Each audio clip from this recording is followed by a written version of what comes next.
Questions to the Prime Minister, Mr. Christopher Pincher. Mr. Speaker. Prime Minister.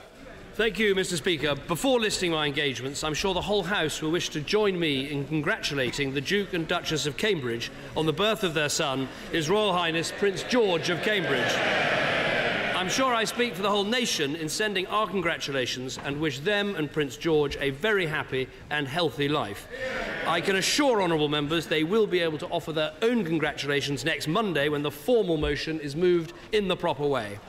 Mr. Speaker, this morning I had meetings with ministerial colleagues and others, and in addition to my duties in this House, I shall have further such meetings later today. Christopher Pincher. Speaker, can I associate myself with the Prime Minister's congratulation to their Royal Highnesses? Yeah. Since we last met, Mr. Speaker, there has been a spate of good economic news, both in Tamworth and around the country.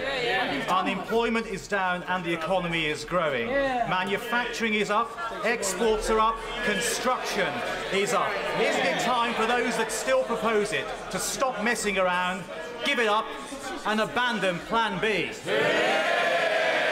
I think my honourable friend makes an important point. We have had welcome news over the summer. Exports up 5.8% on a year ago. Business confidence at its highest level since January 2008. Consumer confidence is up, and all the figures on construction, on manufacturing and services all going in the right direction. We mustn't be complacent. These are early days, but it's because of the tough decisions that this government took that we can now see progress. And we ought to remember the party opposite told us unemployment would go up, it's come down. They told us the economy would go backwards, it's gone forwards, and it's time for them to explain they were wrong and we were right. Miliband.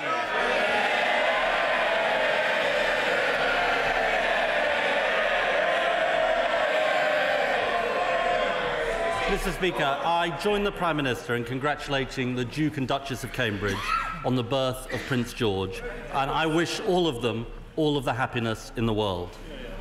At the G20 summit in St. Petersburg tomorrow, will the Prime Minister do everything he can to get other countries to match the UK's important aid commitment to alleviate the humanitarian emergency in Syria, given that we know that almost 1/3 of Syrian families have been forced to flee their homes, and yet the UN has less than half the resources that it needs?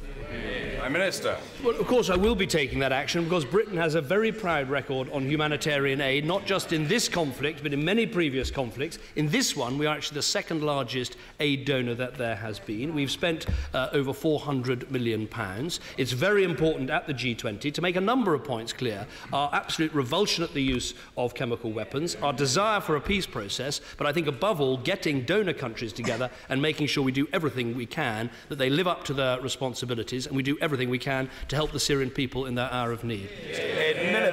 Mr. Speaker, the civil war in Syria and the refugee crisis are having profound consequences not just in that country, but across the Middle East, specifically in Jordan, Turkey, Iraq, and especially in Lebanon, where the population is up by 25% since the civil war began.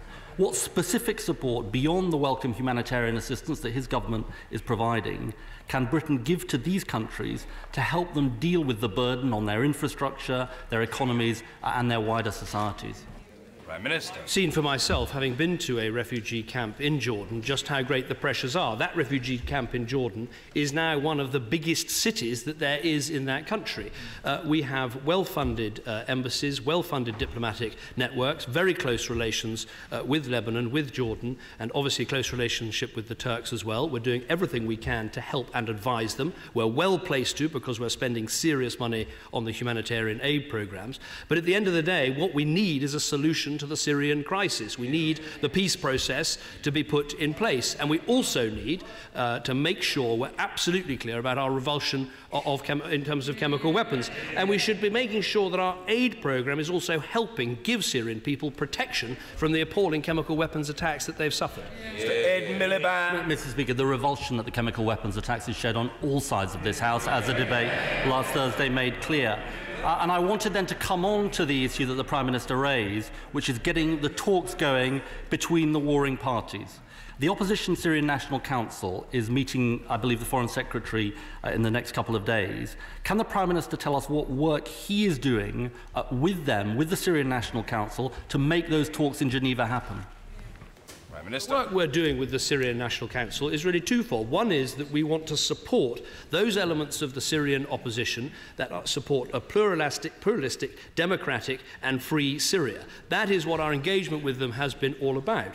But we go further than that because we recognise that the so-called rebels who back those views also deserve our support in terms of training and assistance and advice, because the truth is this: we won't get a peace process in Syria unless President Assad realises that actually his regime is under some sort of pressure, some sort of threat, from not just from the rebels, but from the millions of Syrians who we must be standing up for, who want democracy, who want freedom, who want a better future for themselves and their children. It is them whose side we should be truly on. And Mr. Speaker, there is no difference within this House, across all sides of this House, in the need to stand up for the innocent people of Syria. The question at issue. I think the House has approached this issue so far in a calm and measured way, and we should carry on doing that. The point at issue is how to do that. Now, Mr. Speaker, there are large barriers, big barriers, as we found out over the last year or more, to the Geneva II peace talks actually happening. Can I ask the Prime Minister, though, whether there isn't a case for immediate talks between those parties those countries backing the rebels and those countries backing the regime? That happened during the civil war in Lebanon and would at least provide a basis for discussion. Prime Minister. I agree with the right honourable gentleman that Britain should use all of its diplomatic muscle to discuss with those countries that have backed the regime and to join with those countries who back the rebels and the opposition to try and bring those talks about. And that is why I've had repeated discussions, for instance, with President Putin, most recently last Monday, and why I travelled to Sochi to see him specifically to discuss this issue.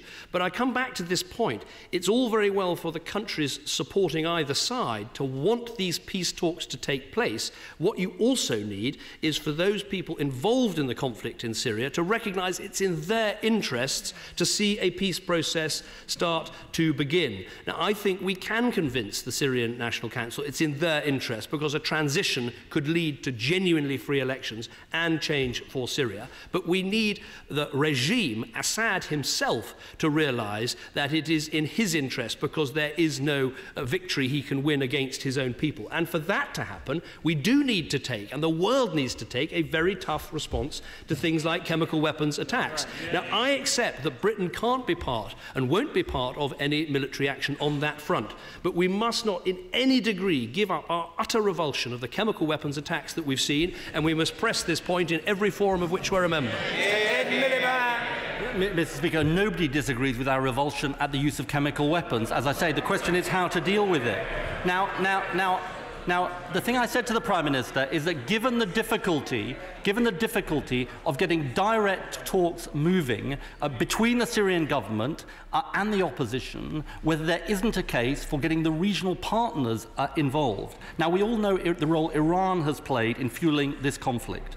But given that successful diplomacy involves talking to those with whom we profoundly disagree, what is the government's position on Iran participating either in a contact group or as part of the Geneva process? Well, as the Foreign Secretary said yesterday, he will be meeting with the Iranian Foreign Minister when he's in New York for the UN General Assembly. But let's not forget what Iran has actually done to our embassy and to our country. We shouldn't put that on one side.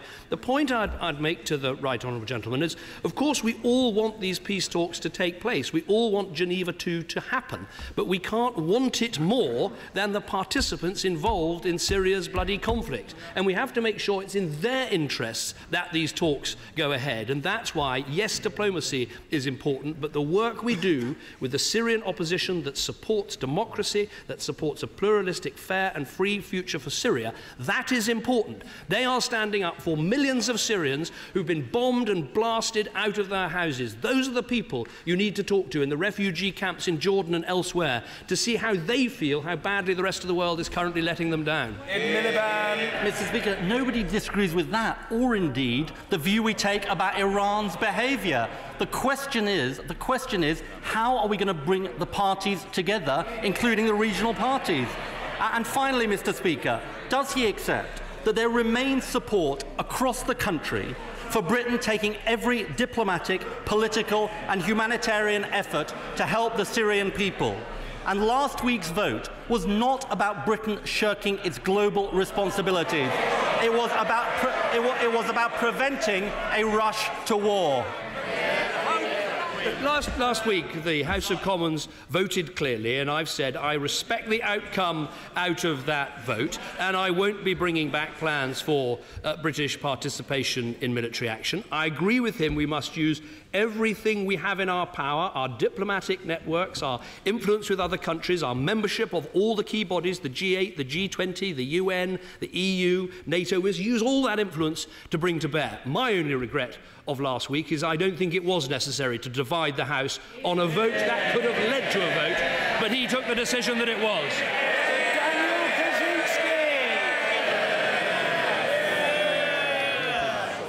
Thank you, Mr. Speaker.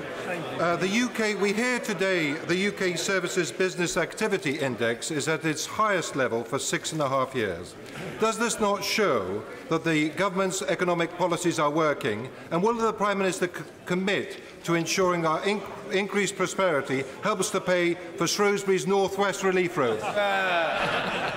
Well, I'll certainly look at the proposal he makes. I know that he wants Shrewsbury to be a connected hub in our country, and he puts that case regularly. Look, the good news about this economic recovery, early days though it is we are seeing it in more people in work. There are 935,000 more people employed than there were when this government came to office, 1.3 million private sector jobs, and we need to see further progress with that, because the best route out of poverty, the best way to improve living standards in our country is to see an increasing number of our men and women in gainful work. Yeah. Jack Straw. Thank you, Mr. Speaker. May I press the Prime Minister on this issue of relations with Iran?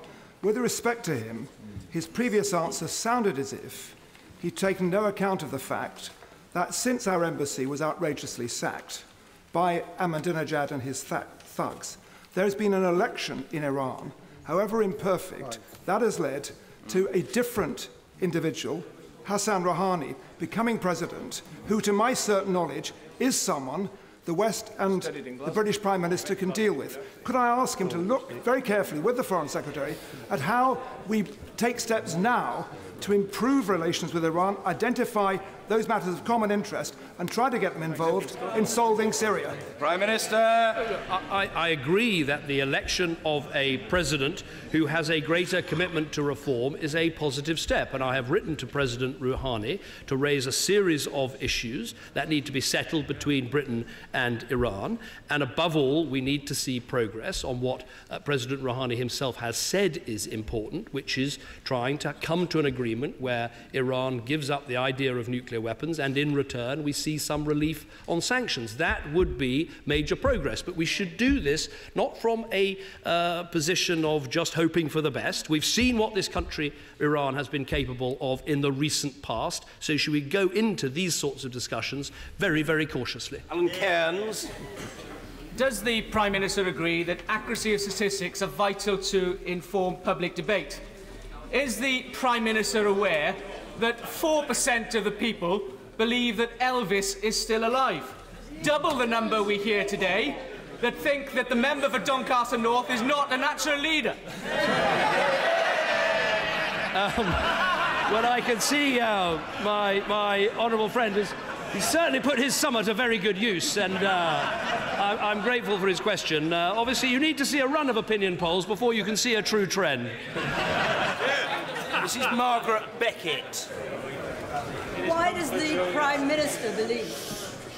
Why does the Prime Minister believe that his plans to restrict lobbying are opposed by organisations from the Salvation Army, Countryside Alliance, Oxfam, the British Leader, and so on, right through to Conservative Home? Well, I was listening to the exchanges before I came in for Prime Minister's questions, and it seems to me there's a concerted lobbying campaign being run by the trade unions, who mysteriously managed to convince Member of Parliament after a Member of Parliament opposite to raise this problem. We all know what's going on. They don't want the trade unions brought within the law.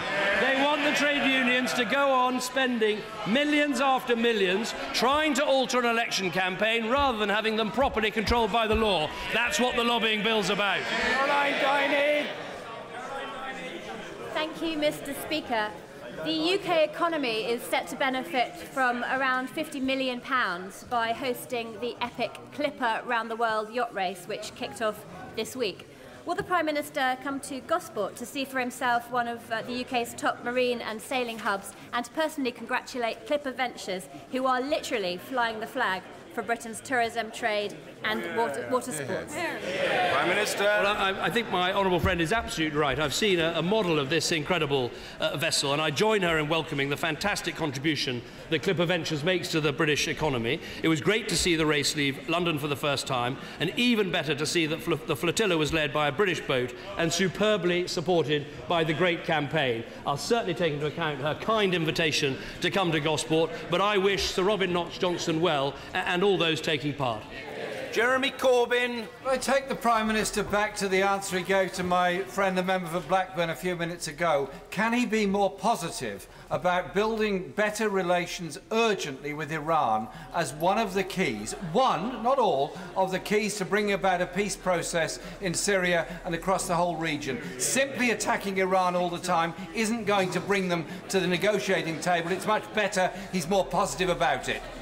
Prime Minister. I don't know about the honourable gentleman, but if you're trying to build a relationship with someone, it depends on the actions that they take. Now, given that the Iranian government was complicit in the completely smashing of our embassy and residence in Tehran, we will want to see some action so we can build that sort of relationship. Now, I have reached out by writing to President Rouhani, congratulating him on his accession to power and wanting to discuss these issues. But I said, if we believe there's just some magical key to the Syrian conflict by suddenly adopting a totally different posture towards Iran, I don't think we'll be making a very good decision. Mr. David Rutsley.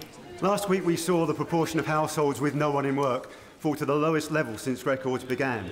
Does my right honourable friend agree that this is further evidence that the government's welfare reforms are working, all of which have been opposed by the party opposite?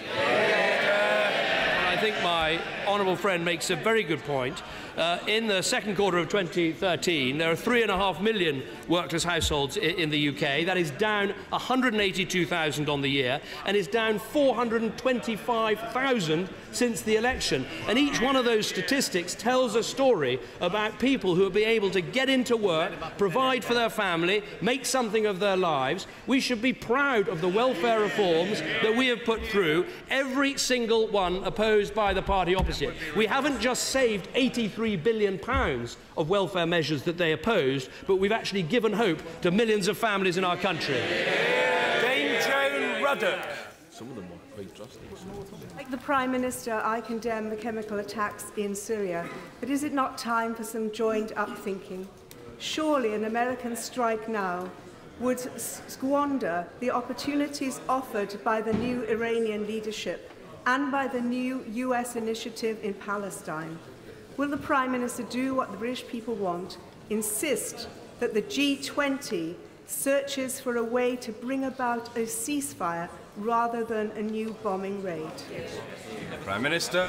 As I said, I respect fully the decision that the House came to after the debate last week, and Britain won't play any part in military action. But I would just ask her to put herself for a moment in the shoes of the President of the United States and others. He set a very clear red line that if there was large-scale chemical weapons use, something had to happen. Now, we know that the regime used chemical weapons on at least 14 previous occasions. And I think to ask the President of the United States, having set that red line, having made that warning, to step away from it, I think that would be a very perilous suggestion to make, because in response, I think you would see more chemical weapons attacks from the regime. Now, of course, the right honourable lady has a very long track record of supporting peace talks, and I respect that. And I will do everything I can to try and bring the Geneva II peace talks together. But I don't believe there is a contradiction in taking a tough line on the use of chemical weapons that are revolting in our modern world, and also wanting the peace talks that could bring this crisis to an end. Jesse Norman. Thank you, Mr. Speaker. Mr. Speaker, cancer funding per head in Herefordshire is half that in Birmingham, half. And academic research suggests that the current NHS funding formula discriminates against rural areas and against older people. Does the Prime Minister share my view that the NHS should move as quickly as possible towards fairer funding for rural areas? Well, my honourable friend makes an important point, but he will know we've given a lot of these decisions away from ministers to NHS England. They have said they are looking at a fairer funding formula, and I'm sure they'll look at the arguments that he's made. I would also ask him to look at the Cancer Drugs Fund, which has been a phenomenal success in England. Sadly, it has not been copied by Labour in Wales, but I'm full of hope. And the Cancer Drugs Fund has helped many of our constituents to get treatments that they badly need. Mr. Gordon Banks. Thank you, Mr. Speaker. Can the Prime Minister tell the House what is he doing to support food banks in the United Kingdom?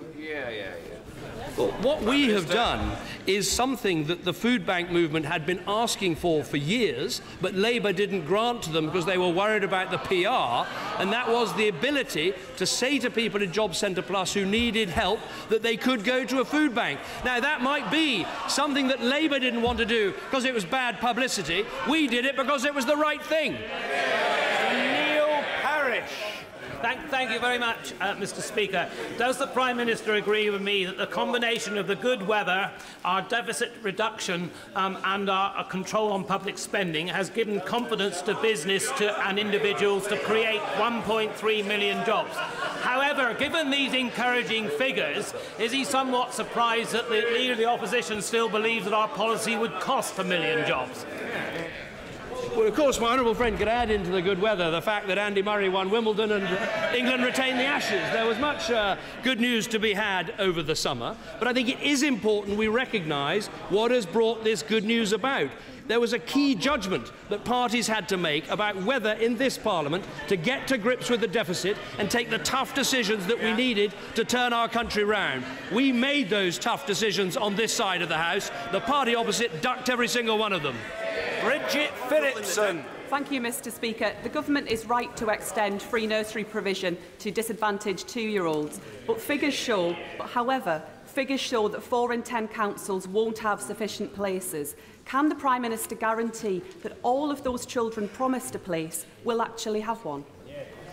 We have put in place the funding to provide that for the disadvantaged 2-year-olds, and I'm confident that they will receive the services they deserve. Mr. Graham Evans. Mr. Speaker, unemployment in my constituency is lower than any time since the general election of 2010. Locally, I've organised 2 very successful jobs fairs and I'm organising a 3rd. Does my right honourable friend the Prime Minister agree with me that this goes to show that the government is right to stick to the economic plan despite calls to abandon it by the members opposite? I think my honourable friend is absolutely right. I mean, the figures on employment are encouraging. There are more people in work in our country than ever before.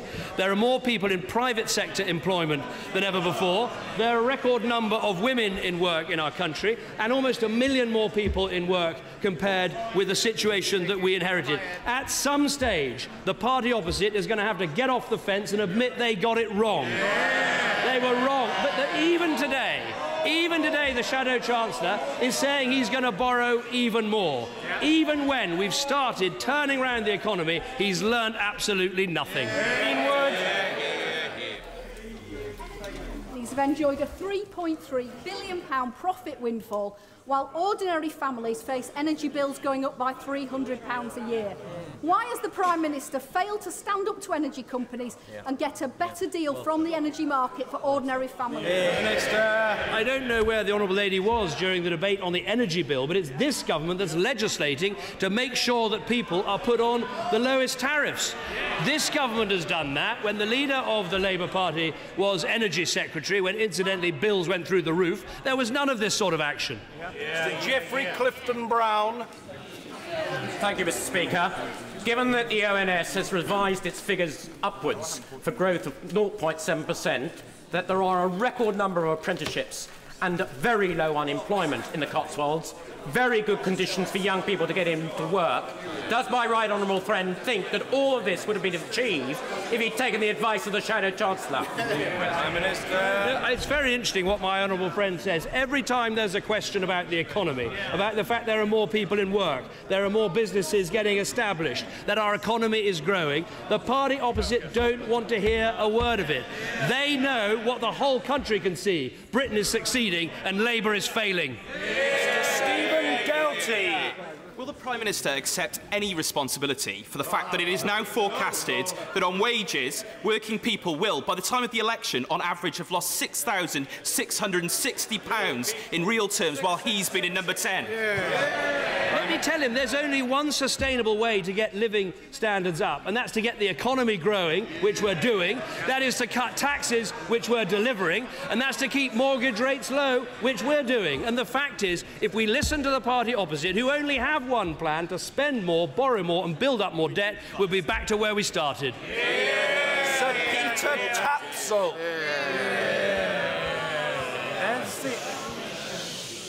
As the Syrian tragedy has unfolded, I've always had the Armageddon question in the back of my mind, which I shall now, in an understated form, if I may, put to the Prime Minister.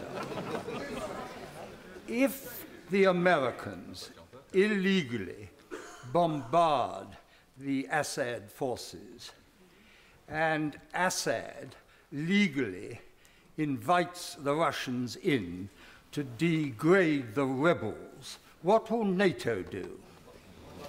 Prime Minister. Well, the first point I'd make to the right honourable gentleman is that we would never support illegal action. And we just debated and discussed this at some length last week. And it isn't the case that the only way action can be legal is a UN resolution. So we'd only support action that was legal. We'd only support action that was proportionate. As I've said, Britain wouldn't be taking part in any of this action. But in a way, you have to put the Armageddon question round the other way, which is that if no action is taken following President Obama's red line, and if no action is taken following this appalling use of chemical weapons, you have to ask yourself what sort of Armageddon are the Syrian people going to be facing? Mr. Jim Hood. Thank you, Mr. Speaker. The Prime Minister says he does not support a mansion tax for people living in mansions over £2 million. Because he claims some people living in these £2 million mansions are capital rich and cash poor. Can the Prime Minister tell me, how does he round that circle with his support for the bedroom tax, where he is punishing poor who are capital poor and who have no cash? I think, first of all, he has to get clear what is a tax and what isn't a tax. Currently, before our changes, there was a subsidy for people who had additional rooms they weren't using, and we believe it's fair to have the same rules in private sector rented accommodation and in council accommodation. But the question is now for Labour. You've ranted and raved about the spare room subsidy. Are you going to reverse it? Just nod. Is he going to reverse it? You're going to reverse it? Spare room subsidy? That means no. That means yes. Any chance? Absolutely nothing to say, and weak at the same time with it. Mr. Duncan Hayes. Mr. Hames. Mr. Speaker.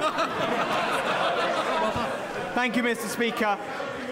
It is no trivial decision for someone to up sticks and leave their home and their country fleeing for their own safety. How many people must have left Syria before it is impossible for its regime to declare any kind of moral entitlement to govern that country? I don't believe that the regime has any legitimacy. I think the way that it has treated its own people, I think the bombing and maiming of its own citizens, and now this use of chemical weapons, I see this as a completely illegitimate regime. But what we now have to do is bring every pressure to bear for a transition so we can end up with Syria in totally different hands. That is what is required. Barbara Keeley. Thank you, Mr. Speaker. The cost of secondary school uniform has spiralled to £285 this year as new free schools and academies insist on branded clothes. In fact, at one new academy, 70% of the parents had to take out loans to pay for the uniforms. Why has the Prime Minister failed to act so that his school's policy is now leading to loans which can only add to the profit of loan companies called like Wonga? Well, first of all, like many people and many parents, I think it's absolutely right for schools, if they want to choose, to have a tough and robust uniform policy. I was at the opening of a new free school in Birmingham yesterday, where all of the parents in that room were very grateful of the fact that's exactly the policy that they had. I have to say, what I see from the Honourable Lady is just trying to find a way to oppose free schools. The fact is, we've now got 194 free schools in our country. They don't like it because actually parents think this is a good education. Well, they're going to have to listen to the figures. 2/3 of these schools are either good or outstanding, and at some stage, just as they got it wrong over the economy, the Labour Party is going to have to admit they got it wrong about free schools as well. Dr. Julian Lewis. It cost the Ministry of Defence £1.4 billion to extend the life of the 4 Trident submarines in order that the Liberal Democrats could have a study of alternatives. Now that study has shown that there is no alternative to Trident, will the Prime Minister consider signing the main gate contract for the first 2 submarines so that we can never again be blackmailed by the Liberal Democrats in a hung parliament? Well, I have to credit the honourable gentleman with a remarkable consistency on this issue, on which basically I agree with him. We have Trident, it is the right approach, and we need to renew Trident. Actually, the delay of the main gate decision has saved us money rather than cost us money. His point about the review, I think, is absolutely right. It shows that if you want to have a proper functioning deterrent, then you need to have the best, and that means a permanently at-sea submarine-based alternative. And that is what a Conservative-only government after the next election will deliver. Mr. John Mann. Is it not the case that real... Is it not the case? Order. The honourable gentleman is something of an exotic creature in the House, and I think that excites the interest on government benches, but I do wish to hear what the honourable gentleman has to say, and he must be heard. Mr. Mann. Is it not the case that real wages have fallen by nearly £1,500 a year since he became Prime Minister? Yeah. That's right. Of course we live in tough times because of the incredible mess that we've had to clear up from the party opposite. But I have to say, the party opposite complaining about the economy, complaining about living standards, is like the arsonist complaining to the fire brigade. Because it's this government that's turning the economy round, and that's the way we'll get living standards up. Last but not least, Mr. Gordon Birtwistle. Thank you, Mr. Speaker. Burnley recently was awarded by the Department of Business, Innovation and Skills the most prestigious award for the most enterprising town in the UK. Would my right honourable friend wish to congratulate the many businesses in Burnley who are members of the Burnley Bondholders Scheme on their achievement? I certainly congratulate businesses large and small in Burnley for the enterprise that they've shown. The fact about this recovery is it's a private sector-led recovery. That is what we needed after the massive, excessive government spending, and it's been very good that businesses up and down the country, including in Burnley, have done so much to take people on and to get our economy moving.